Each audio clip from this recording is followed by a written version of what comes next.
Alors les vaccins, quand je repense aux vaccins, j'ai des images. Je vois le maire de New York, je ne sais pas si tu avais vu cette vidéo, qui a un hamburger dans la main, puis qui dit « Comme je me suis vacciné, je peux maintenant profiter de cet excellent hamburger. » Free fries when you get vaccinated? I got vaccinated. You're saying I could get this? These delicious fries? Wait a minute. But there's also a burger element to this. If this is appealing to you, just think of this when you think of vaccination. Vaccination. À Québec, c'était les hot dogs. C'est un vaccin, un hot dog. Il y a beaucoup de jeunes qui n'ont peut-être jamais eu la chance d'avoir un hot dog au Centre Bell. Ben, venez faire vacciner, puis un beau hot dog stimé, relish moutard, tout le monde va être heureux. À Genève, c'était les fellations. C'est vrai que Genève, ils ont parlé de ça, ouais. Ouais, tout à fait. Une maison close qui proposait les fellations aux vaccinés. Formidable. Formidable. On avait le pape François qui parlait d'un geste d'amour en évoquant la vaccination. Paix à son âme. Paix à son âme.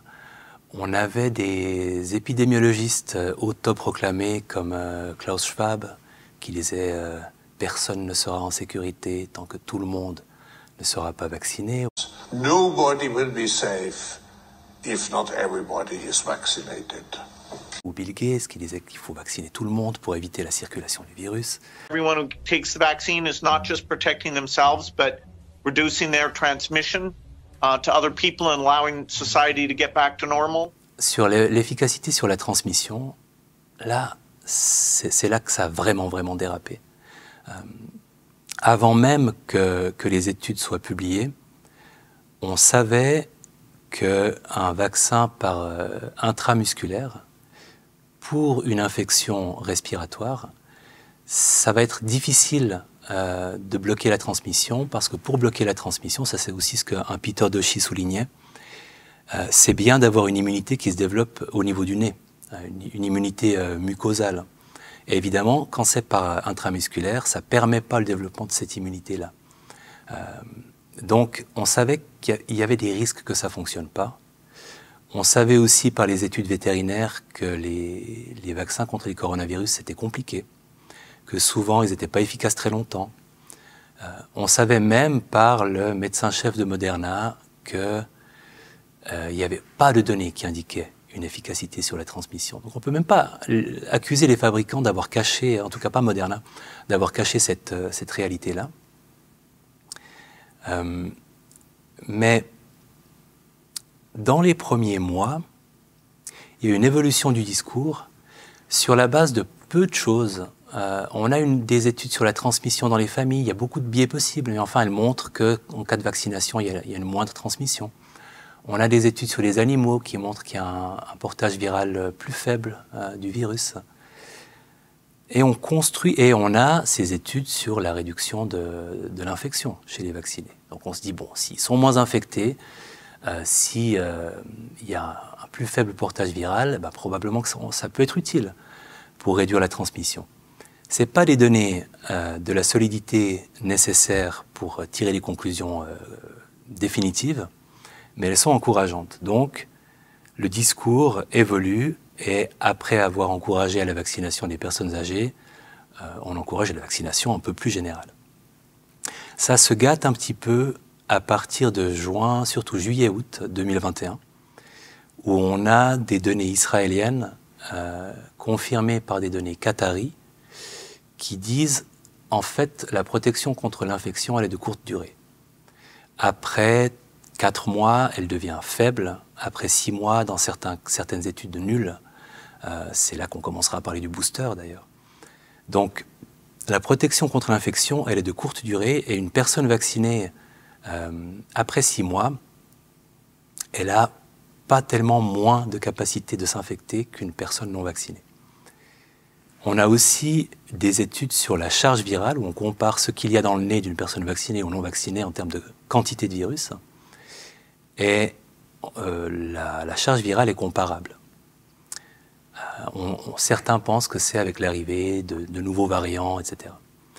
Et ça, c'est là que ça devient surréaliste, parce que c'est admis par les autorités sanitaires, en tout cas Anthony Fauci, du NIH aux États-Unis. Because when you look at the level of virus in the nasopharynx of a vaccinated person who gets a breakthrough infection with Delta, it is exactly the same as the level of virus in a unvaccinated person who's infected. Rochelle Walensky du CDC, ils disent à partir de maintenant, ce qu'on ne peut plus dire, c'est que ces vaccins empêchent la transmission. But what they can't do anymore is prevent transmission.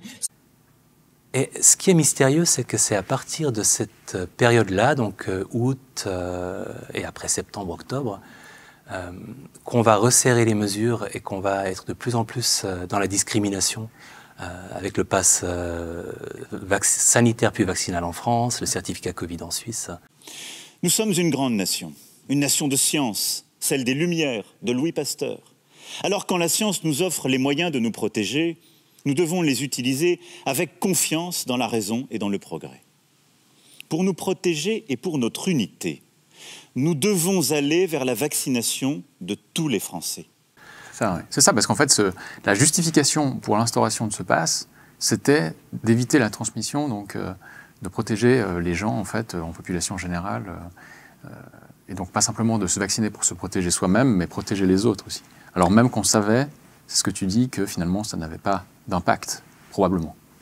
Alors c'est ça qui est étonnant, parce que finalement, les vies sauvées, par exemple pour les moins de 20 ans, à l'échelle mondiale, c'est vraiment négligeable. Donc c'était vacciner des personnes jeunes et en bonne santé, ça se justifiait vraiment s'il y avait une prévention de la transmission possible. Et à partir de l'automne, on a l'extension du certificat Covid en Suisse, on a, alors que les données ne s'en remettront vraiment jamais en fait, de ce qui s'est passé en août. C'est-à-dire que on pourra toujours construire par moment qu'il peut y avoir une réduction de la transmission, mais rien d'impressionnant. Et à partir de l'arrivée d'Omicron, on observe même souvent un résultat paradoxal qui est que les vaccinés sont plus fréquemment infectés que les non-vaccinés. Parce qu'ils n'ont pas justement peut-être les contraintes des non-vaccinés. Alors, après, on peut débattre sur les causes. Il y a des mécanismes qui l'expliquent, il y en a qui les contestent, mais en tout cas, c'est ce qui est observé. C'est le constat. Et c'est là qu'il y a cette descente, pour moi, dans la période la plus folle, mais vraiment la plus folle. Et je pense qu'on peut avoir choisi en partie d'oublier ces moments-là. Comme un trauma qu'on enfouit en soi. Et je pense, même si on était... Moi, je me suis pas vacciné, pardon pour le micro que j'ai massacré à l'instant. Je me suis pas vacciné, donc je sais exactement ce que j'ai vécu en termes de discrimination à l'époque, mais il y a eu une flambée de déclarations. Alors, venant des politiques, on a eu évidemment Macron qui a déclaré quand un irresponsable n'est pas un citoyen et les non-vaccinés sont irresponsables. On a eu Trudeau qui a dit « Est-ce qu'on tolère ces gens-là? Ces gens-là qui sont souvent des misogynes, qui sont souvent racistes ?» Mais il y a aussi des gens qui sont farouchement opposés à la vaccination. Qui sont extrémistes. Qui ne croient pas dans la science, qui sont souvent misogynes, souvent racistes aussi. C'est un petit groupe, mais qui prend de la place. Et là, il faut faire un choix en tant que leader, en tant que pays. On doit faire un choix en tant que société. Est-ce qu'on les tolère? Excusez-moi pour moi. Non mais ça va vachement mieux avec l'accent. je l'ai senti comme ça. Ma lamentable mauvaise imitation, mes excuses à tous les Québécois du monde.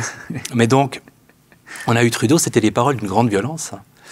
On a eu des médecins de plateau, Michel Simès, qui avec sa tête face caméra, qui dit quand on est non vacciné, il faut se poser la question quand on se lève le matin, est-ce qu'aujourd'hui je vais tuer quelqu'un pendant la journée? Quand on prend ce genre de responsabilité, celle de ne pas se faire vacciner, il faut se regarder dans la glace le matin en se disant « oui, je peux tuer des gens dans la journée ». Et nous, on se prenait ça, si tu veux, dans la gueule en tant que non-vacciné. Ce qui m'a peut-être le plus traumatisé, parce que je l'aimais, et je l'aime toujours beaucoup, c'était une interview de Boris Cyrulnik à la RTS, en été 2021. On l'interrogeait sur les manifestations anti-pass sanitaire et vaccination en France. Et il dit, on n'a pas le droit de tuer ses enfants ou de rendre malade et de tuer ses parents. C'est interdit. Et il y a des gens en France qui sont en train de se regrouper dans des réactions émotionnelles et non pas raisonnables pour demander à ce qu'on n'impose pas le vaccin. On n'a pas le droit de tuer ses parents et de rendre malades les enfants. Et ces gens-là qui contestent la vaccination, il faut qu'ils comprennent qu'on n'a pas le droit de tuer ses enfants. Et je me suis permis de nouveau d'imiter sa voix parce qu'il y a cette petite voix très, très douce, tu vois, flûtée comme ça. Et j'étais en train d'écouter mon poste de radio et je me dis, mais la violence de ce qu'il vient de me dire, en fait. Moi, je veux tuer mon enfant, je veux tuer mes parents sur la base d'aucune science solide. Et c'est un monsieur qui a écrit sur la science, qui sait la lire, qui sait la comprendre. Et le pire, c'est encore... après, j'arrête avec mes citations, mais quelques semaines plus tard, j'écoute... Vous n'avez pas un Belge pour nous faire l'accent? Hélas, je crois que j'ai rien retenu en Belgique. Et mon accent belge est particulièrement dégueulasse. Donc, j'écoutais un podcast de méditation. Et vraiment, qui était un refuge, tu vois, dans ces périodes difficiles pour moi. Et Jack Cornfield, qui est un grand enseignant de méditation, une personne adorable, avec une voix très douce, très calmante. Et à la fin de son discours, il disait, oui, alors évidemment, il y a des choses difficiles dans le monde. Il y a les guerres, il y a le racisme, l'intolérance, il y a la discrimination des LGBT, et il y a ces gens qui ne veulent pas se vacciner. Et si tu veux, la dernière zone de ma vie qui n'était pas contaminée par cette espèce de discours stigmatisant, tout à coup, paf, elle était aussi envahie.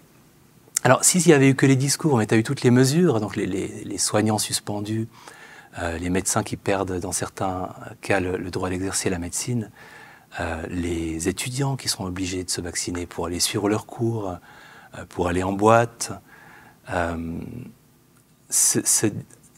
des personnes qui étaient interdites de recevoir une transplantation d'organes ou à cause de leur statut vaccinal, dans certains, en tout cas une en est morte au final.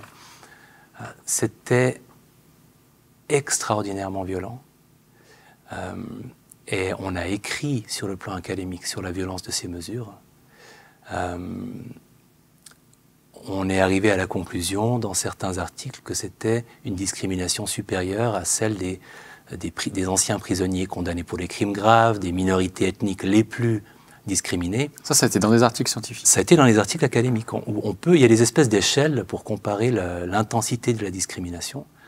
Et on n'avait jamais vécu ça depuis la Seconde Guerre mondiale. C'est toujours désagréable d'évoquer la Seconde Guerre mondiale, mais objectivement, des mesures discriminatoires qui visent une part de la population dans des pays européens avec une telle violence, ça ne s'était pas vu depuis cette époque-là. C'était extrêmement violent.